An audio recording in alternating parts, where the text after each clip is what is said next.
When I was working at the the Luxor out here, I was a what they call a casino porter. Okay. The person that goes around and does cleaning. Hmm. That comedian, um, what's his name? Oh man, uh, he's got the orange hair and everything. Carrottop. Yeah, Carrot Top. Yeah.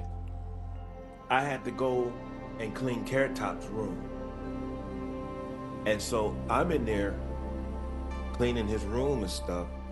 And then all of a sudden, I hear somebody behind me say, "What's up, bro?" I turned around and it's Carrot Top. Wow.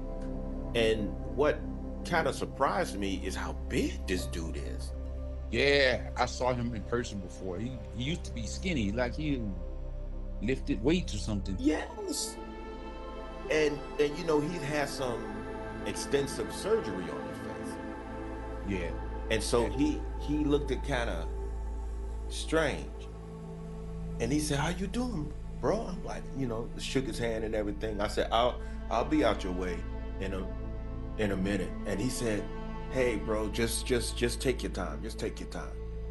And so he went and he sat down and he started drinking some red wine, and he asked me, he said, "So you like working here?" I told him, I said, it's okay. It's okay. I said the reason why I say it's okay is because I'd rather be rich. I'd rather be sitting at home, and he started laughing. And so as we talked, I asked him, I said, "Can I ask you a question?" He said, "Yeah, go ahead." I said, "What do you think about this thing that just transpired with Robin Williams?"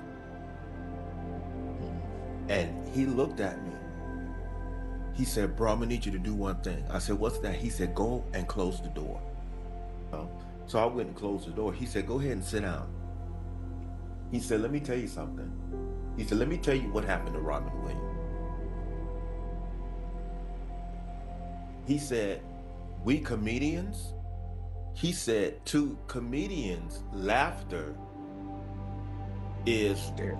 what water is to a fish." He said, Hmm. "We, laughter is our oxygen."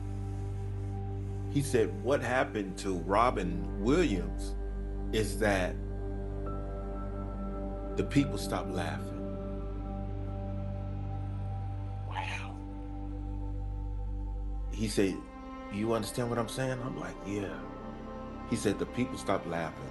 He said, "If you notice," he said, one of his last films was the film before that was what dreams may come, Hmm. where his wife had committed suicide because she couldn't deal with the reality that she lost her husband and her children. Hmm. He said, and then after that, the movie, the last movie that he made was The Most Angry Man in the World. Hmm. And then he felt as though he was alone, because I recall Robin Williams saying that one of the most tragic things to come to realize while you're in a room full of people is feeling as though you are totally alone. Oh, that's deep. And so during after he did the most angry man in the world, he wasn't getting any more calls. He wasn't getting any more calls. Hmm. He tried to go back to stand up, but his stand up wasn't updated, you might as well say. Yeah. Like Eddie Griffin and all of them. So people wasn't laughing anymore. And so he fell into this deep depression. Then Carrot Top told me, he said, "What do you notice about my show, bro?" I said, I didn't want to offend him and say I haven't seen it or I haven't seen it yet, you know. Hmm. And so I pretended like I was trying to figure it out. And then I told him, I said, "You tell me, tell me." He said, "My audience is primarily seniors." He said, because my comedy is almost like slapstick, you know, like um, Jerry Lewis and and them. And he said, and I have on stage with me a whole lot of beautiful women that are half dressed. He said to try my hardest to attract the middle-aged people. He said, so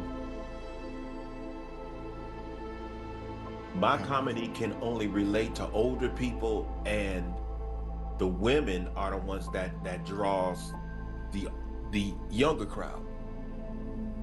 He Okay. said, but it's going to get to a point to where the older generation are going to die off. He said, and so pretty soon, due to the fact that they die off, I'm not going to hear anybody laughing anymore. And he Okay. said, and look at my face, bro. He said, this extensive surgery that I've had, he said, who's going to hire me looking like this? Mm. Who's going to hire me looking like this? He said, I'm preparing myself for when the people stop laughing, I can still breathe. Mm. He said, but due to the fact that I understand what Robin Williams went through and what caused his demise, he said, by me understanding it and knowing how it affected him, he said, I'll never fall for that. He said, because I know what happened to him. So it's my decision to not allow it to affect me in the same manner. He said, I'm responsible.